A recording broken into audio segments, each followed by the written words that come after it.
Hello and welcome to today's Confessions of a Global Changemaker show. I am bringing so much talent to you. Oh my goodness, the conversations that we are having on a daily basis, they're inspiring me. So I'm just delighted to be able to bring these conversations to you. And today we're going to be talking about money, and more importantly, how do you multiply that money? So I have the amazing Andrew Priestley with us today, who's written so many books. He's featured on so many podcasts and channels and is a major force for change and a force for good all over the world. Andrew, thank you for joining us today. Yeah, it's great. It's brilliant to actually catch up, because you've just been doing success.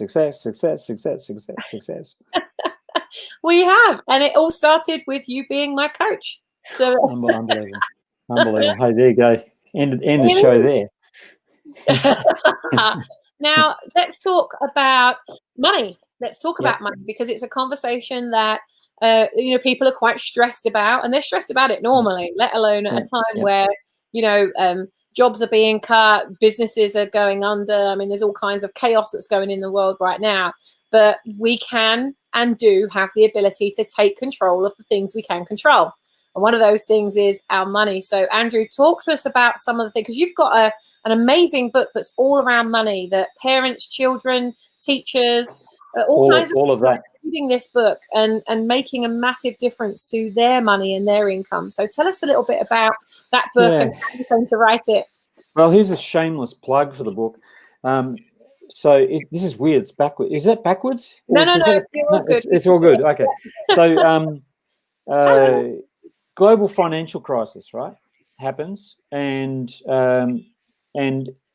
if I go back to about 1998, 2001, there were two recessions that I went through, and I think by 2001 I said, never again am I going to be stressed about money at the whim, and I'm going to hang up a rant here, at the whim of banks and governments, right? Mm-hmm. And you've got to think the GFC was created by banks and mortgage people who decided to play the greedy game. And you and I, as taxpayers, underwrote that. We're the guys that carried the bill for that, right? But that aside, back in 2001, I thought, I'm going to really, really understand what is it about my money, how to look after it. So I started. I spent probably about 2 or 3 years, probably read about 143 books, looked at over probably 300 online articles, did a bunch of courses, and out of that I ended up writing a book called The Money Chimp, right? And if I can show you The Money Chimp, where it came from, was, I've got to show you this because it's absolutely wonderful, right? It came out of this thing, right?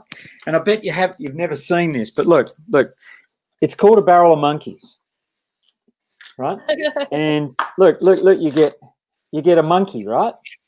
And then you can pull another one out, and the idea is that you've got to go, how many can I link, right?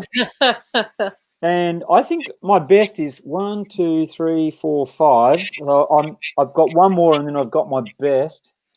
Okay, there's 6. I'm going to go for a new world record right now.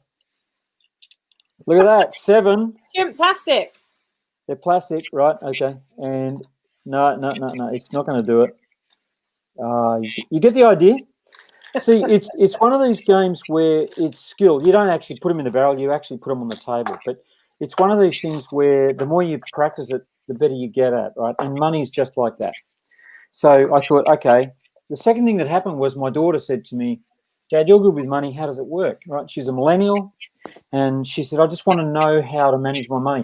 And this is a critical thing. I know that you teach this on your course, to pay attention to what your clients are giving you clues all the time. When you say, how do I multiply money? You're making it up, but your clients will actually tell you what they want. And so Justin says, I want to know how to manage my money, right? And so you've got to sort of use these to capture that, right? So I said, okay, I'll write a book.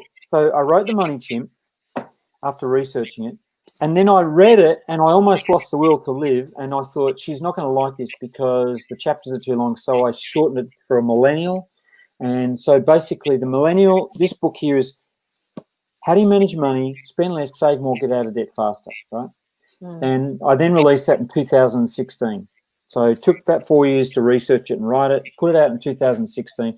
it's the gift that keeps giving. I get emails just about every day from all over the world now, from parents and from young people who say, you know, it just changed my life. And essentially, the premise was that young people spend 130% of their take-home pay. So, you know, spend less than you earn. Is if you're an employee, spend less than you earn. If you're in business, earn more than you spend. That's a really basic principle, right? And most people don't do that. So I found that there were 10 things, and there's a lot of books that have 6 of them. There's books that have 8. There's books that have 4 of them. But I think this is the first book that has all the 10 basic things that you need to do to manage your money and personal finances. Starting with right now, the chapter that I'm leaning into, and I've got a podcast on Spotify called Multiply Your Money. And the chapter that I'm reading from at the moment is called Spending. And so right now, the recommendation that I'm making to people, and if I can show you this, when I was in Australia earlier, and I wasn't taking the coronavirus serious at all. You know, you go to Australia, yeah, coronavirus, yeah, really. I think a lot of people were thinking that at the beginning. And you know what? They're still thinking that, Sam. Yeah. You know, we saw that on the weekend. You know, you've been told stay at home, and yet masses of people were down in Brighton walking on the promenade and that, and then wondering why did their numbers spike? Right? Crazy. No. So anyway, I'm in Abu Dhabi airport, and I see a man with his young son, and they've got the mask on. I think, what a toss, I like it. And then I thought, hang on. Whoa. Where's that all coming from, right? And that's what people tend to do under pressure. They tend to discount stuff. So I thought, hang on, what's really going on here? This is a dad whose intention is to protect his child. And then I thought, okay, give that pause for thought. When I get to Abu Dhabi airport, everybody's wearing masks and surgical gloves. When I get back to London, same sort of deal. I'm starting to see that. Anyway, I thought, okay, what would I do in this? What do I recommend people do? So the first one was go into your bank accounts and print out all your bank statements for a start off, right? That's every single statement that you've got. And include credit cards, any loans, whatever it is, but get a really clear and thorough picture of everything that's going on. And then you might produce something like a sheet which will show you what are your quarterly, your annual, your monthly outgoings, and then get yourself a total for the whole 12 months, divide that by 12, and that's what your outgoings are per calendar month. So I'm talking to a lot of people right now. There's 2 types of business people. There's those that have not done that. And so this is a real shock for them because they thought it would be over in a flash. But you know, we're locked down in the UK 21 days. Yeah. That's the initial. It's 3 months. I think 3 months I would plan for. Yeah, easily. You know, I'm talking two quarters, you know. I'm easily saying that, right? Really think that through. It might ease up, but not if people keep saying, "Oh, this is." Right. It's not a joke. This is the real deal, right? Yeah. My grandma lived through the Spanish flu, right? So that was very, very real for her. But anyway, so what I'm saying to you is get a list of your outgoings, convert that down to 12 months, divide that by 12. That's what your outgoings are. And if you're in business, what I'm saying in the Money Chimp is set aside 3 months worth of operating expenses and have that as a cash buffer. Now, I've been telling that to clients for ages, and the ones that did it, they've been contacting me saying, I'm so glad we did that, right? So that's the other book. The other book that I did do, which you can get on my website, is How Money Flows Through Your Business. And this really explains management accounts. And I speak to so many entrepreneurs. I don't care whether you're a solopreneur or a major entrepreneur. I speak to business people all over the world who do not understand management accounts and just how important they are. The only thing I've done here is just put it into plain English so that you can understand it. So, I can see it totally vouch for that. You know, the reason why Andrew is featuring on this show right now is when my business partner left the business 3 years ago, I didn't know what to do or who to turn to or where to go. You know, there I am with this global business that I've built with a business partner, and he'd managed all of that stuff before. I was the creator and he'd done all that, and all of a sudden he wasn't there. And I had Andrew come into the business and just, you know, work out, well, how does the money need to flow in this business? How do I need to build this organization now? What do I need to do? Where are things hemorrhaging? Where's my time? Where's my money? Where's my energy hemorrhaging?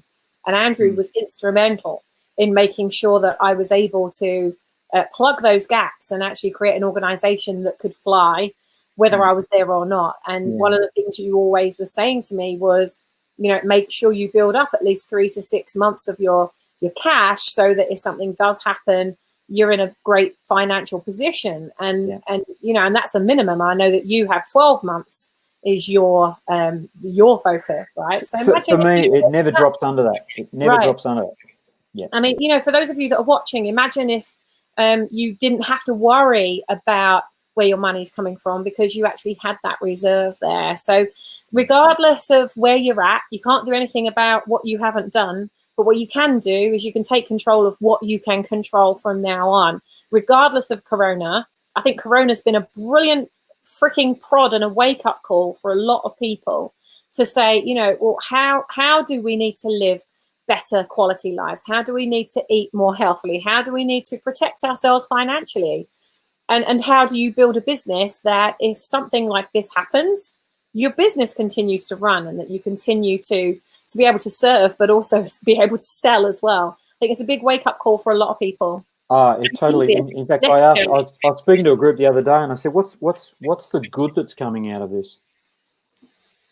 Because there's an immense amount of good. People are really cutting the fat. You know, I was chatting with someone earlier today, and you know, you've been on about authenticity. Who are you? Who's the real you? You know, we're starting to find out who we can trust and who we can't trust, and who the fakers are and who the real deal. You know, and you know, like right now, those people are saying, you know, if you only just do my program, this will all go away.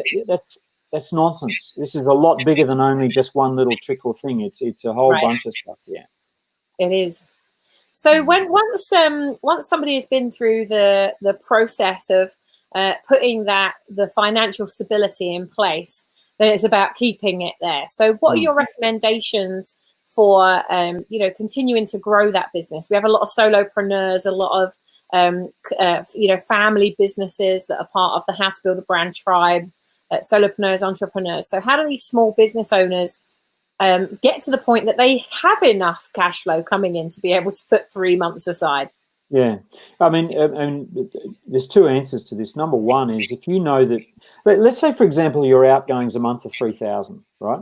And you say, I haven't got 3,000 to put forward. Well, we'll put a day's divide 3,000 by 31 and put that aside. Then put 2 days aside. Then 3,000. That's how I did it. I just built it up bit by bit. But what I'm saying is, make a commitment and start. Right, and if you can't find $3,000, well, just do what you can and build that up gradually, so that you can actually put that aside. I would say this for most people moving forward: if you look at the landscape for the UK, and the ratios translate to the US and Australia and things like that, but we know that the living wage in the UK is 30,000.4, right? 30.4 thousand, right? We know that it's gone up from 26,000.7 up to 30.4. We know that the VAT is 85, right? We know that the HMRC and Companies House looks at a major landmark for business performance is 300,000 in turnover, 3 staff, 300,000. So roughly, it's about 100,000 revenue per employee, right?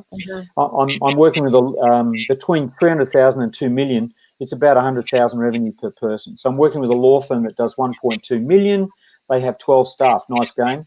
I'm working with an accounting firm that has 14 staff, and they do 480,000 turnover, which is an average of 34,000 revenue per person, which is just a couple of grand over the living wage. Right. So that business is always going to be in trouble. So it's knowing some basics like that. So if you're a solopreneur just starting out, the first landmark you're looking for is, am I over the VAT or under the VAT? And if you're under the VAT, believe it or not, you know, most people I talk to who are micropreneurs and they're sort of, you know, they're under 50 grand, for example, they've actually got a great lifestyle. Their expenses are geared accordingly, you know. But it's still knowing how much does it cost me to run my business a month, and etc. and set that aside and build it up. So that's the first thing, is get that stability in the finances. But then you get to a point where you say, okay, I need to now start growing this. And the first thing is you've got to turn on the revenue button, right? And right now we're in a situation where you might have products and services that you can't deliver because you can't go face to face. I'm sure you've encountered this issue. Well, right? many of our clients do. I don't really have that issue anymore, but a lot of coaches, consultants, speakers, trainers, but they've lost all of their revenue instantly. We do all of that stuff online. Fortunately, I pivoted 3 years ago with our business model, well, 6 years ago. But there's a lot of people that are suffering right now. Yeah, I mean, I in the last 10 days, I think I've done back-to-backs, 8 in the morning till about 8 o'clock at night with people from all over the world, just saying, what the hell do we do, right? And people that surprise me, people who, they're not even clients. I put a post on LinkedIn, if you need to chat, call me. And I did get those calls. They all started coming in. But a lot of people don't know how to pivot. So one of the things that you want to know is first to get a list of all your products and services and see how they're delivered. So if it's a face-to-face live thing, clearly you're going to have to pivot to online in some way, shape, or form, right? So I lecture in entrepreneurial leadership at Cass University, right? And Cass have taken a whole university from lecture rooms to online in 2 days flat. Yeah. Right. Okay. Admittedly, they've got the resources to do that, but that's what they've done, right? I know people who have taken a lot of this stuff offline on. I've been online since probably about 2012. I rarely see people face to face. It's just what we're doing right here.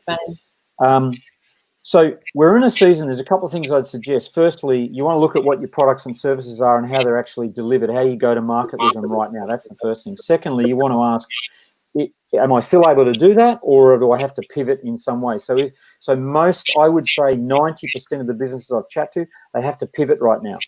And that could be a simple thing like I'm doing life coaching.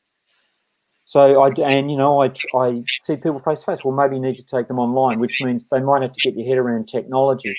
So saying, "Oh, I don't know how Zoom works," well, you better find out real fast, right? But I also think too that we're in a season now where prolific beats perfect. You want to fail as fast as you can. You want to get stuff out there. And I would say the order of the day right now is to increase your communication and look at what ways that I can repurpose my content so that I can actually scale it back down. So, for example, I know someone who has they have classroom strategies in America, and they've actually turned that from a 1 day a month into they're doing something like 40 minutes every week or 40 minutes a day or something like that. So they've taken that online and it's bite-sized and stuff. Give you a great example of this, Joe Wicks, right? Joe Wicks is doing a 9 a.m. He knows people are home. He knows they can't go out. They know they want to stay in shape. So he's doing a half-hour thing every day at 9 o'clock in the morning, right? Today he had almost 1 million people live. That's what Greg was saying. Yeah, viewing what it is, 5 million rewatches.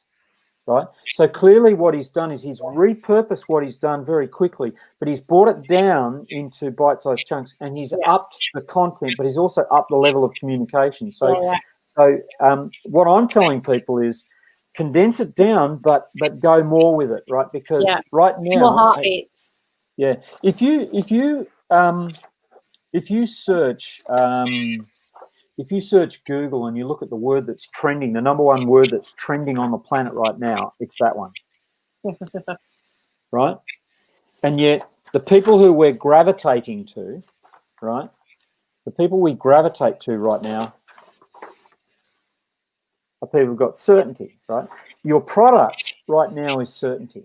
And, I'm saying to people, are you any good at what you do? Yes or no? And they say, yeah. I said, or maybe. I said, there's no room for maybe right now anymore. Right? You're either good at what you do or not. If you're no good at it, you're in trouble. But if you are good, here's the story I want to tell you, and it's not my story. I wish it was. It was probably Daniel's, my son's, but it's a good story, and I'll tell you this. You're at a dinner party, right? And you're sitting next to someone who you recognise. You go, oh, God, that's Bear Grylls, right? And you go, are you who are you? Oh, I'm Bear Grylls. Oh, that's great. Yeah. What do you do? Oh, I do survival training. Oh, that's fantastic. Can I have another drink, please? Yeah. Oh, yeah, good, mate. Right? No need, right? Now you've been out driving the countryside and your car is broken down, you're in the wilderness, and you're going, what do we do? We're miles from anywhere. Who comes through the woods? Bear Grylls. What do you go? Bear, mate! Oh, godsend, right? See, that's just about every one of your audience right now. You're the Bear Grylls of your environment, right? Right now, people need you more than ever, right? They need you a lot more than ever because you've got the skill set and the value that they need. And if you then say, oh, look, I'll do this and I'll prepare that. No, go live, get it out there, but be sensible about how you put that content. I'll give you a tip, though.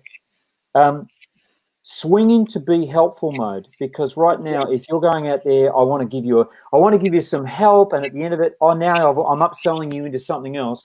Yeah. Right now, you're breaching trust because people are hurting. Time. Yeah. What do you think, Sammy? I'm bumping my gums a lot here. Oh, I totally. Well, it's the floor is yours today. This is a spotlight on you. Yeah. No, I totally agree. I totally agree that the worst thing you could do, and I started to see that. Well, I've got two schools of thought on this. The first school of thought was like when this all happened, and I started to see other key people in my industry, like Daniel, for example, your son. He went out there, total support. Love it. Yeah. Other people went out, support. Make sure you come and join my community because, if you're not in the 6-figure club or whatever it is that they call it, like support, but only if you pay me. Yeah. And I found that really ugly. I really found that ugly. Yeah. And so, I opened up one of the things that I would usually charge for. I just opened it up and said, have it. Just have it. I'm doing a call every week. You just come in and have that because I don't want you to be on your own or get in with the wrong place. But I think the other worst thing you can do is to drop your prices. So as far as I'm concerned, you either give it for free or you charge for it. Don't drop your prices. You hold your value, maintain your value, but you either give it for free and you give it with all of your heart and you don't expect anything in return for it, or you charge what you were charging. And it's like, but don't use the coronavirus to sell people onto that thing because it's worse than cheesy. Yeah, it's it's worse than cheesy. I chatted with someone recently who they said, and I've had this is if it was one person, I'd say I wouldn't even bother retelling this, but this was a lot of people said, what if we drop our prices by 50% or 75%? Right? And I said, and what are you going to do in exchange for that? Oh, what do you mean? So if you're going to drop your prices, then exchange. So I'll give you an example of someone who's dropped their prices but on an exchange. So Vodafone. So Vodafone said, we will charge you half of your phone bill, drop your bill for half a phone bill, but we want you to sign up for a 2-year contract. Right. See, so it's an exchange. It's not just we're going to drop our prices by 50%. Yeah. Right. And it's a smart move because they're locking in people for things. So, and I would say that the one thing I got from doing this was I realized, okay, I've got to pay my mortgage, I've got my my council rates, I've got the pet insurance. Well, that's going. But I rang Virgin Media, I rang Vodafone, and I said, here's the situation. They've already been briefed by the government. Right. To be of assistance, right? They're already being told you've got to help people out. You're an essential provider, right? Mm-hmm. You can't cut people off. So they are really open. So I rang Vodafone and they said, in Australia, I did the dumbest thing, Stammy. I left my phone on up in the air in the aeroplane. Oh shit! No, with the mobile. When they put it on airport mode, it was left on. So I get an £80 bill. Oh God, that's nothing compared to what it could have been. Yeah, because I flew to Australia, right? Between England and France when it said that I was in Malta, and I was like, I was definitely not in Malta. Yeah. Anyway, I spoke to them, and they said, no problem, Mr. Priestley, we'll sort that out for you. And they did. They just completely wiped it. They said, no problem at all. Your gas suppliers, for example, they're more than happy to look at your bill and renegotiate something. They've been asked by the government to step up because, like the government doesn't want people to go, well, isn't it really? Yeah. You get the idea. Things. I tell you what, I did let go. I let go of my. Sadly, I let go of my Chamber of Commerce membership. Right. But I couldn't let go of my Harvard Business Review. It's only 120 quid, but I get so much value out of it. I get tremendous value. So you've got to be a bit discerning about that. How much time have we got? Because there's something I'd love to do with people if they can, and if they're going to. Are people watching this live as we're talking? Yeah, so we're live across 5 channels right now, but then there's a lot of people that will also come on and watch. And how much time have we got? The YouTube channel. We've got about 15, just over 15 minutes left. Okay. And I also want your confession as well, so we've got time. Okay, so really quickly, you know what? I might do this, Sammy, for your audience. Okay, for your audience. I won't do it now because it needs a fair bit of time, and it's a wonderful thing. I said these are the 3 points I made, right? Take stock right now. We've looked financially, product stuff. I then said aim to be healthy, helpful, increase your communication, and repurpose your content. And the last one is reset. Get ready to reset and pivot. Otherwise, you're going to get those people who reset and pivot. They're the ones that are going to succeed. Now, let's say you look at your products and you say, okay, I still want to get revenue happening. I want to grow and scale. And you did ask me that question, right? Growing and scale, firstly, set the agenda. I would say, and I've said this to your audience before, set the agenda that we're going to go to 300,000. If you're under the VAT right now, then aim to go for VAT. If you're at VAT and over that, aim to go for 300,000. And set those parameters, because I know for a fact that whatever goal you set, I know you won't hit it. You'll always fall short of it. So set a big goal, right? Yeah. So don't set a thing, we're doing 30 now, let's do 40, because I know you'll fall well short of that. If you said we're doing 30, let's say I'll take it up to 60. I'll give you an example of how that works, a really quick example. Right? And I know I'm jumping around a bit here, but this is such a great example, right? This is just such a simple one. Saying, how do I do this? I was working with a horticulturalist, and they sell Acer trees, right? And they sell 3 types of trees. They sell a 12-pound tree, a 37-pound tree, and a 120-pound tree, right? And I went over there to watch them sell. They're doing 26,000 pounds turnover between 2 people. That's 13,000 pounds each, and the living wage is 30 per person, right? So they're way under the belt, but they love what they do, absolutely love what they do, just not getting rewarded for it, right? So we've got a 12-pound 3, 37, 120. So I stand there and somebody comes in and they say, we want to do a tree. They took 40 minutes to sell a 12-pound tree. Then someone else comes in, they took 38 minutes to sell a 12-pound tree. Then someone else comes in and they took about 25 minutes to sell a pound. I said, look, let me do the next sale, okay?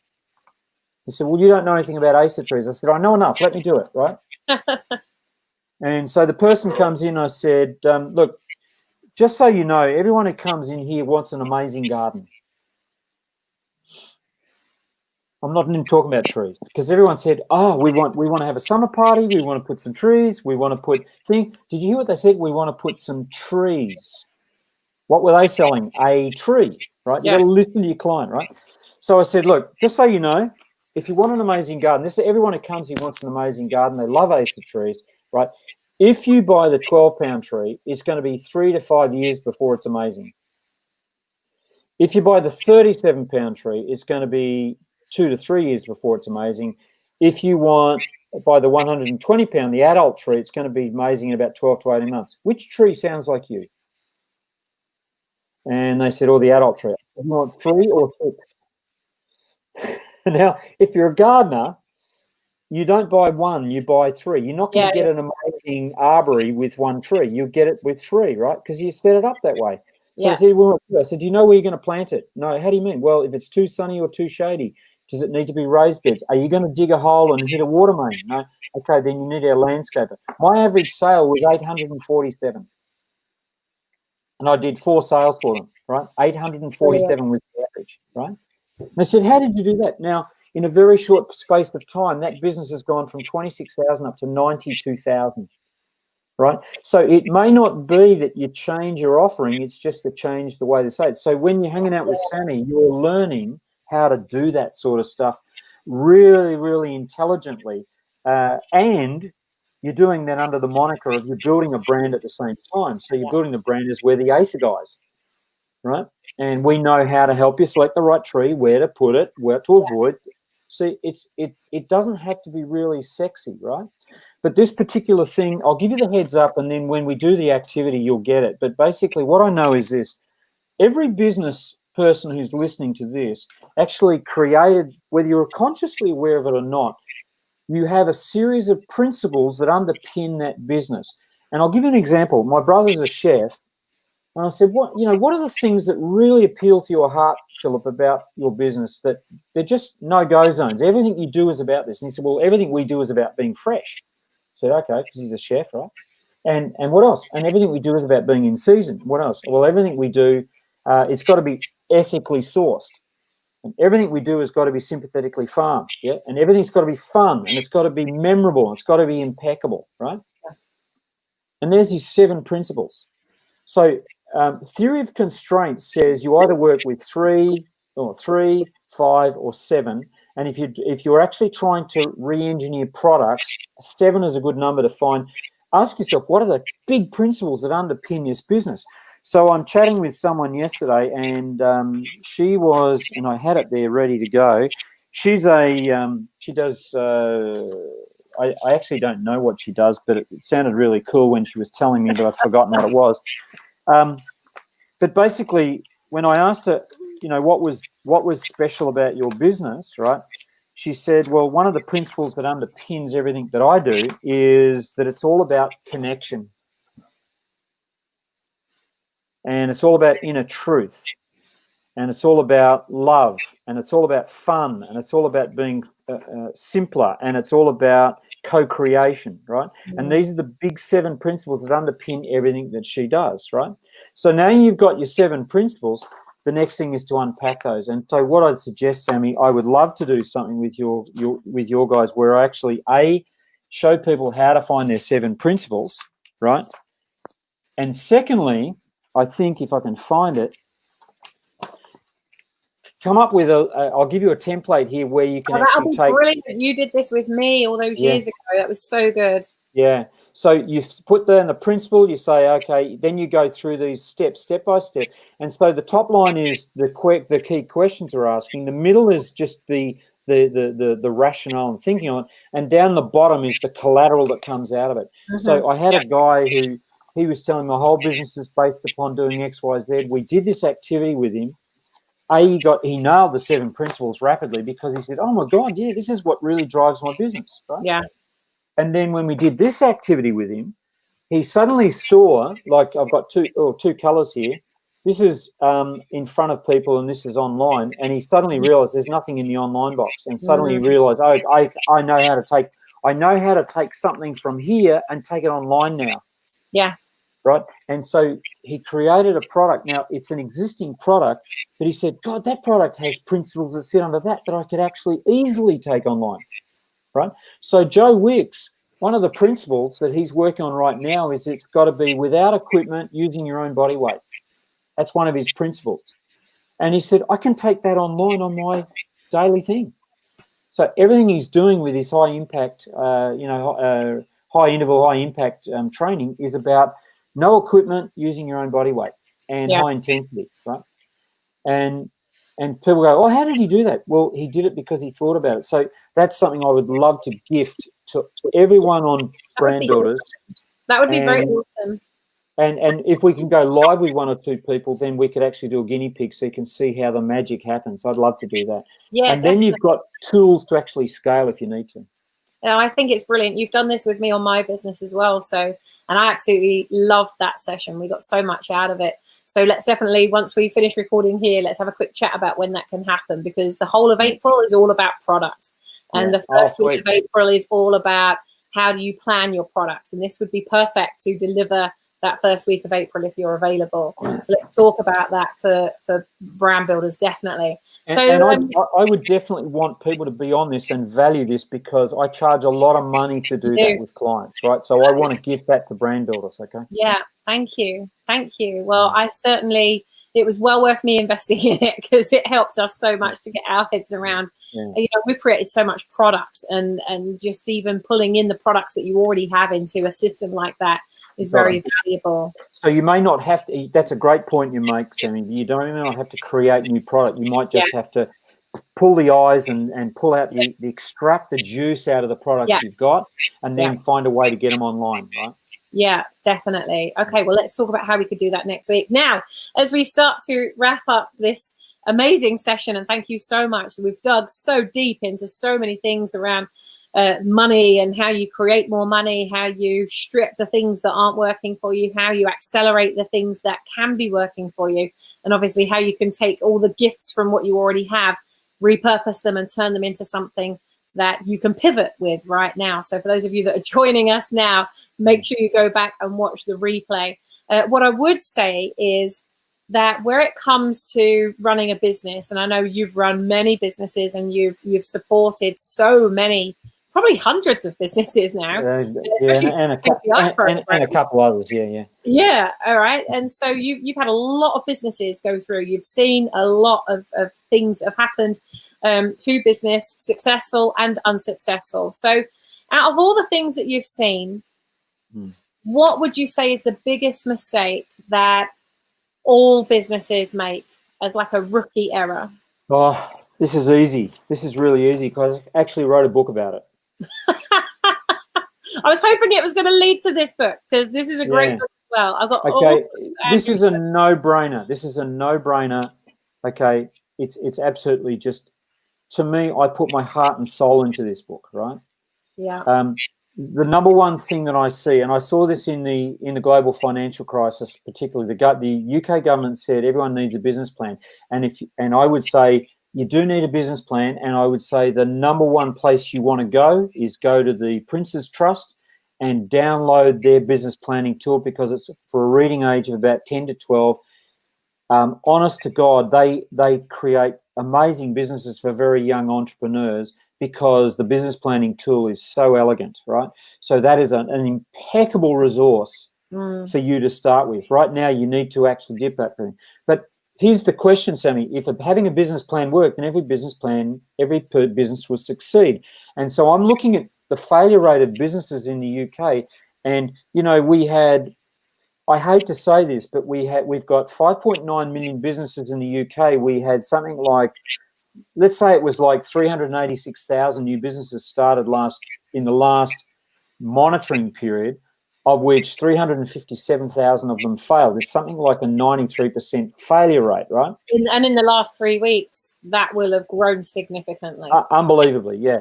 But I mean, this figure, believe it or not, has hovered around the 70 to 80% for as long as I've been in business, right? Yeah. So if business planning worked, we wouldn't be having this. So the thing that got me was, and this is my takeaway, this is my magic thing, right?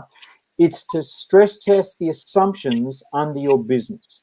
So you might have a good idea for a business, but have you got a good business for the idea? And so this book goes through 8 questions you should ask yourself about your business. And in fact, I cheated a little bit, because they're the 8 core questions that are in an executive summary of a business plan. But, you know, you lose the will to live if you read most business planning tools, right? So I wanted to put it, like the money tip, I wanted to put it in plain language. Yeah. And the back of the book is a workshop that if you and your team work through this diligently, even if you did 1 chapter a day, right, or one to get a snapshot, then go back, do 1 chapter a week, right, you will totally stress test the assumptions under your business. The problem when you get that wrong is that you will say, this is the idea for business, and you'll commit to something that's not going to work, because the assumptions that underpin it don't line up. So if I could give you one piece of gold is if you've got a business, a plan exists in your mind, whether you're aware of it or not. That's my daughter ringing me. But there's a plan that exists, whether you're aware of it or not. It does exist. This is designed to help you flush out what are the assumptions that your whole business is based on, and then intelligently work through them, like this tool, in a very structured way, right? So right now, the order of the day is order and structure, and I can't think of a better place to be than on Brand Builders to do that, because you step through people wonderfully.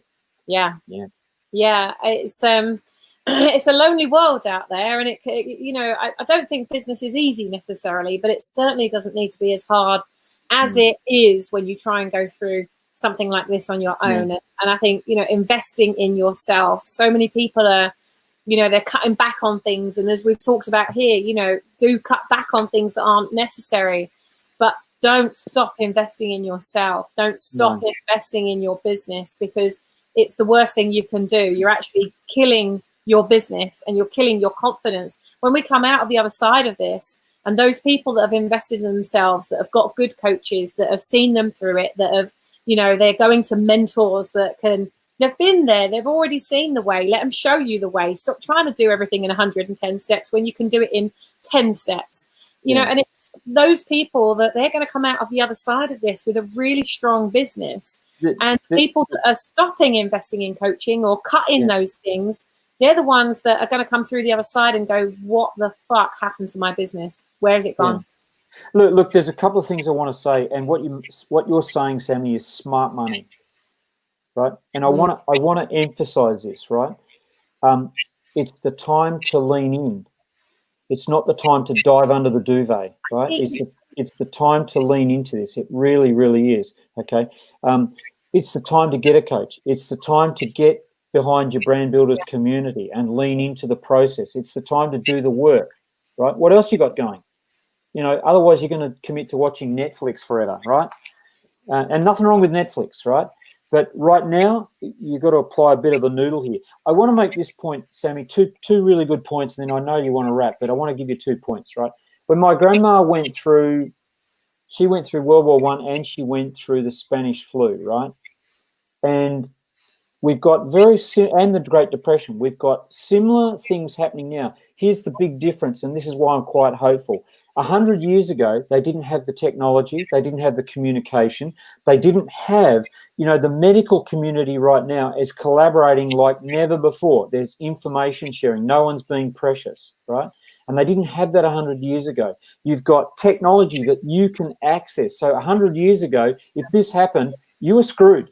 Whereas you can get on and do stuff, and you've got people like brand builders who can get you a global audience if you want it, if you really want it, right? My question is, what's it going to take for you to go, you know what? I've invested in brand builders. Let me just squeeze the lemon on this one, squeeze the orange, right? Get the most out of it. My second point to you, and this is a really important one for you, right? And I want everyone to do this, right? This is really important. I want you to get a bit of paper, and I want you to write the word "those" on a piece of paper, and I want to put it where you can see it, right? Because I know you're going to have one of those days. A couple of days ago, I was having one of those days. So you can walk up to the poster and point to it, and anyone around you says, I'm having one of those days, right? So at least you know what sort of day you're having, right? Clinically, you've externalized your fears and concerns. Yeah. Right? So when you say I'm having one of those days, go sit in the sun, go have a coffee, watch a bit of TV, go and have a shower, go on Joe Wick's thing. This afternoon, Sammy, I thought I'm talking to so many people. I walked down the country lane. I picked, right, some what are they called? Spiky nettles, those stinging nettles. Yeah. I brought them back. And I cooked up some onions and some garlic, and I boiled this thing, and I put them in with a bit of potato and that. And I made a stinging nettle soup to die for. It was just, wow. Oh, it was delicious, right? And I'll tell you what, there's no queues out in the country lane. You can pick as much as you want. And it's full of vitamins, full of minerals. It's full of great stuff. That the vitamins in there are really good for brain food for right now. So, but if you're having one of those days, just go gentle on yourself, right? Yeah. And let people around you know I'm having one of those days, so they know what's going on for you, right? I would say decide how you're going to talk to one another through this period. Because I've had so many meetings where they brought out the knives almost instantly and started attacking one another. These are people who their brand values are we respect one another. And there's no respect when you're attacking people. No. Right? So you want to come up with 5 hallmarks of how you're going to talk to one another through these periods. And one of it says, I have permission to say I'm not coping so well at the moment. it's not. It doesn't stay. It's very. If I say to somebody, try and stay as depressed as you can for as long as, it's really hard to do it when you're told to do it. Yeah. So just say, I'm having one of those days. Yeah. Right. I promise you, this will alleviate so much for you. Mm-hmm. It'll just say, it'll normalize what's going on for you without you BSing yourself, okay? And it makes you a real person. And lean into the Brand Builders community. You know, it's a brilliant. I can't think of a better place to hang out right now than Brand And Builders. you were right at the very beginning of that as well. When I launched Brand Builders, you were right at the very beginning. For those of you that are joining us partway through this interview, Andrew was my original coach. He's the one that saw me through the creation of Brand Builders, how I productized it, taking it out, I systemized it. In fact, Andrew, you delivered our very first Vision, Voice and Visibility Summit. You delivered that entire day. Yeah, that was a big day too, by the way. It was. I've got a question for you. What do you need? What do I need personally? Yeah, what do you need? You know, you're giving so much to people. What do you need? You're a leader. What do you need? You know, the thing what I've said to people when I've had so many beautiful people ask me that question. In fact, Pete, who's on the call right now, we had a call today and he was like, what do you need? The biggest thing that I need is for people to actually take action on the gifts that I've given them, the nuggets, the tips, the resources.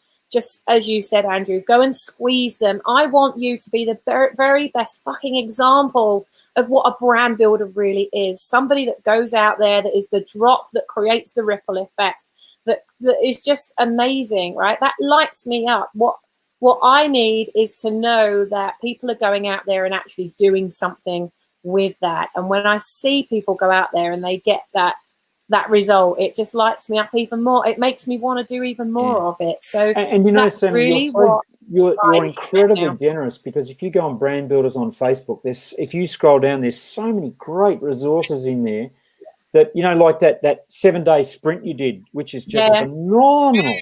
Yeah. Right. I think I've done it twice where I got to day 4 and I could not get any more value in my head. I had to pull the pin on day 4 because I was getting way too much out of it, right? And you know what? Day four, I was making money out of it. I thought, I don't need day 5 because I'm making enough out of day 4. We do. And you know, you and I still need to productize that. I remember you called me. I was in my pool in France, and I remember getting a call from you saying, Sammy, like, what the hell? You're giving so much away during this challenge. How are you going to productize this? We need to turn it into a book. So we still need to do that. And I did start the process, but just so many things happening at the same time. So this is a bunch of tools, you know. These tools don't work. They actually don't work. They don't work until you actually pick one out, take the lid off and start using it, right? None of my tools work unless you use them. Yeah. Very good analogy there. And as we start to wrap up, Andrew, this is Confessions of a Global Changemaker after all. So we've talked about everybody else's business, but let's just highlight before we wrap up something that you've been through in business where you maybe don't talk about it so often and maybe not so publicly, but what's one thing you've been through where if you were to share what you went through, like, I would like you to share what you would never do that way ever again. Okay, great question. And again, I've thought a lot about this. I have a situation, Sammy, where I was a school teacher, right? And I did 10 years teaching and I racked up long service leave and I actually quit teaching to start a publishing business. And I actually went into competition with Rupert Murdoch. So just say no, Rupert won, okay? Right. But the business was incredibly successful from the get-go. And worse than a struggle is when the business is way too successful, where you've got money coming at you from all sides. You know what? That business, Sammy, I was doing it 12 to 14-hour days, 7 days a week.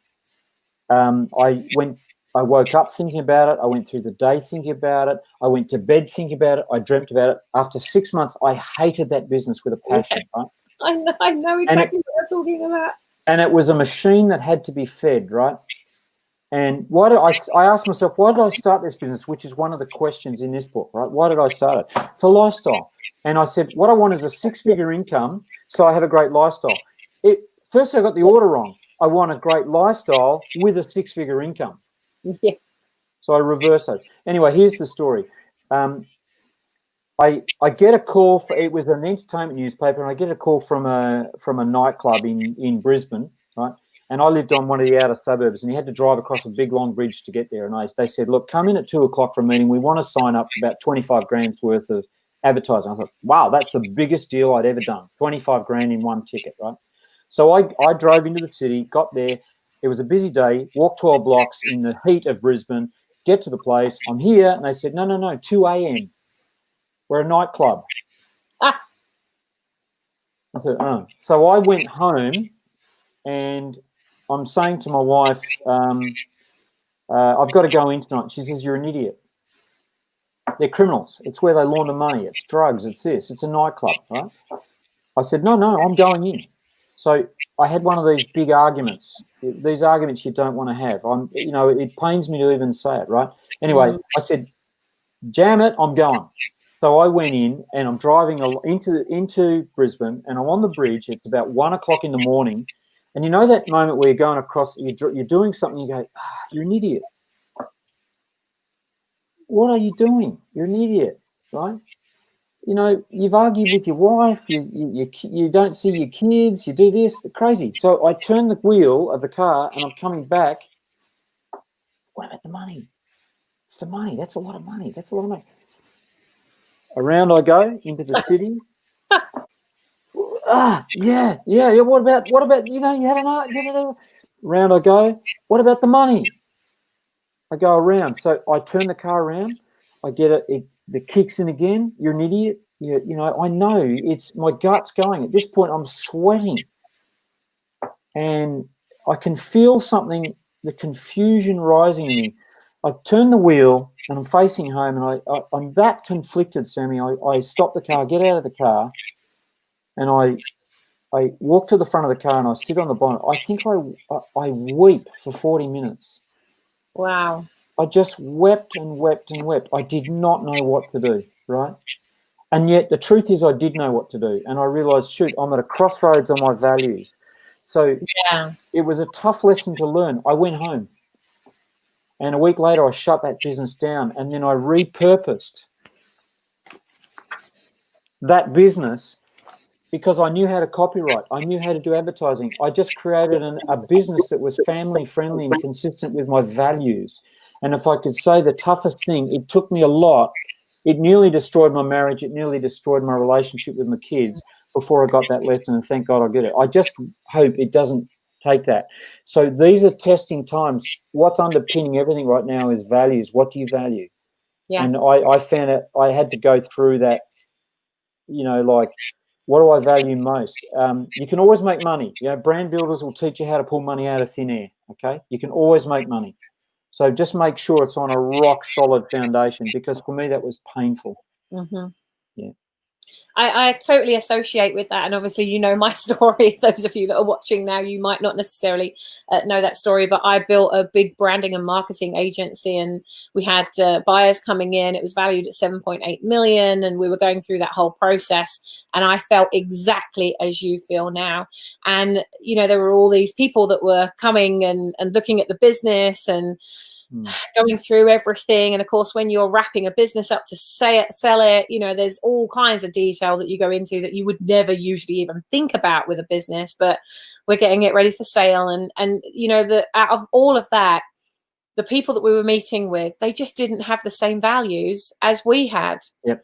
And to me, like the actual stress, and I think where I was getting such bad pains in my chest, that I had the palpitations too. You're right. Yeah. Well, that started when you look back in hindsight, those chest pains actually started the first day that we had the first potential buyer come in. Yeah. And when I look back on that now, and I'm only realizing this now, I'm working through this right now live, right? When I look back at that time, it was all about the values, right? As soon as that person, I was like, yeah, we could make an extraordinary amount of money. I get to walk away from this business. And, I just work out, well, what am I going to do with my money now I've got it? But it doesn't feel right. You know, these clients that I break every rule where it comes to friendship and business. I can't be in business with just someone, you know. It's family to me. It always is family, and I've always treated it that way. So I built a family with the design agency, and I didn't want to sell out on my clients who were actually my family. You know, they were coming to New Year's Eve party. They'd come to our house. We had barbecues. We did all kinds of stuff. These were people that were I was seeing them all the time. I was seeing them more than I saw my actual family. So to me, that it was so important we didn't sell out on them. And that was the biggest thing that was causing the most pain, was the loyalty that I had and going against the values. And that was something really serious for me. I think there's a lot of businesses out there right now who are very conflicted. Here are my values, but I should keep, I should, I could, I would, you know, all those things that keep you paralyzed. But actually your heart and your gut, they're already telling you. I remember you asking me a question, Andrew. In fact, I shared this question with the mastermind that I was running at the weekend, when you said to me, how much do you want your business to be worth in 5 years? Add a 0. And then what stopped you getting to that already? And I don't know if you remember the word I said to you, but I said my gut. My gut is the thing that has stopped me from already having achieved that very thing. Because there are so many times when I haven't listened to my gut instinct, and I wasn't listening. I was in that same conflicted space when those people were coming to look at the business and going through all the paperwork and all the meetings that we had. I was in that absolute conflicted space. I was crying like you were crying. I was feeling like, but it's so much money. Oh, but do I really care about it that much? Oh, but that would give me freedom for the rest of my life. Oh, but is that what I actually want? And do I want it at the cost of my friendships? Oh, and it's just so conflicting. So I completely hear you. You know, for those of you that are watching this, maybe you're feeling conflicted, or you felt that confliction where actually you know what the right thing to do is. And you do. Go home. In my case, I knew to go home. Yeah. I knew it was dumb. You know, yeah. And I look at it. If I reset the clock at 0, I'd say, no, I don't do business at 2 a.m. in the morning. Yeah. They would have to adjust. Or they say, well, we can't do business with it. Great. Well, I probably go look for another client. And so a lot of what we do comes out of scarcity, right? And we think it's really scarce right now. Yeah. I hate to tell you, folks, but a lot of money is being made right now. Yeah. And it goes to people who know what their value is, and they invest in that value, and they step up. They don't go quiet. They don't duck under the duvet. They do the hard yards. They do the work, right? The clue's in the name, folks. Builder. Yeah. If you want to build something, got to get your hands dirty, right? Yeah. Building, you don't build anything, you build it to a plan. Builders are all about plans. The clue is in the name. Okay? I like it. And what a good way to wrap up. Andrew, I'm so grateful for you shining your light. You are such a lighthouse, and it's always a pleasure for us to spend time together. Let's continue this conversation when we end the broadcast to work out how we can get you into Brand Builders Club, really working on that product, the unpacking the product, because it was so valuable for me. Ooh, hang on. That's letting me know that we've got another call that's starting later on. So yeah, let's unpack that. And for those of you that have caught us towards the end, make sure you go back and watch the beginning, because Andrew gave so many amazing gems of shit to do that's gonna help you to accelerate your business. And I would say that if we do this little activity, I want you to put a lot of value on it, because people pay a lot of money to do this activity. Well, I paid you a lot of money to fly over to France and do this with my entire team. So you made a lot of money. You made a lot of money. We did. I always see it as an investment. I don't see it as a cost. And now's the time to just invest and get the value. Like you say, squeeze it for everything that you can get out of it. There's so much resource around you. You know, there's that saying that goes around. I don't know who it was that said it, but it's not the lack of resources. It's how resourceful you are at a time like this. But you become more resourceful when you have the right people packing your parachute as well. Yeah. Surround yourself with the right minds. You know, Mark Twain gave us a quote for today, for these times, right? He said, don't trust your eyes if you can't imagine. And Brand Builders is a place where you actually work on, you get creative and you imagine, you dream, right? Don't trust your eyes if you can't imagine, right? So right now, don't trust your eyes. Trust your imagination. Yeah. Let the vision pull you. Let the vision. Yeah, you got it. Thank you. More power to you, Sammy, and more power to you, Brand Builders. Thank you, darling. All right, well, let's stick up. We'll stay on for a couple more minutes. Guys and girls, we will be back tomorrow. We have the amazing Jane Mallion on tomorrow's show. Andrew, you know Jane. You know Jane very well. Yeah, I do. Jane. What does she do? Jane, she has the English Cream Tea Company. You know Jane? No, I don't want to know Jane because, well, I got some of her boxes and I tell you what, I had to run it off. I love Jane. Jane is Auntie Jane. Jane's great value. Jane is just an amazing brand builder. She does those incredible things. Her story is amazing. If you are talking about pivoting, you want to talk about pivot, this woman, she knows how to pivot. And, you know, and of course, like her business, she's got a business, a side of her business is in the entertainment industry. So she's had to close her tea room. She's had to close her catering company while weddings are cancelling and stuff. But because she built an online side to her business, that is what's keeping her going. So make sure you come and show up 5 till 6 p.m. GMT tomorrow, and we're going to interrogate Auntie Jane on how she's done it. And I'll tell you what, she's all values. Yeah, totally. She's great. She's rock solid on values. Great. Look, great interview. Don't miss that one. I thought I was good. She's better. Oh, well, I don't know. They're going to need one and then the other, aren't they? Exactly. Thank you so much, Andrew. That's a great resource. Go for These two resources, like, how do people find out more about you? Where do they get books? LinkedIn. Just search me on LinkedIn. That's where you can find it. I've got andrewpriestley.com, but search me on LinkedIn. All the contact details are on there. If you do nothing else, if you're worried about money, go search Multiply Your Money on Spotify and on Facebook. There's loads of free good stuff in there. It's a good reset for your mind. So, but that's a really good book for now, because it'll a lot of honestly, I held nothing back, so it's a great resource for you. Yeah, no, I know. I've got that book, and you've also got the Multiply Your Money Facebook group as well, haven't you? And you're going live in there all the time. So guys and girls, go ahead. Go join it. You'll love it. Yeah, you will. Andrew gives so much value, and just has the most amazing heart and amazing spirit. Andrew, I love you so much. Thank you for coming and doing this with us today. I'll keep polishing. Good stuff, Sammy. Guys and girls, have an amazing God bless, guys. We will see you tomorrow live at 5. Mwah.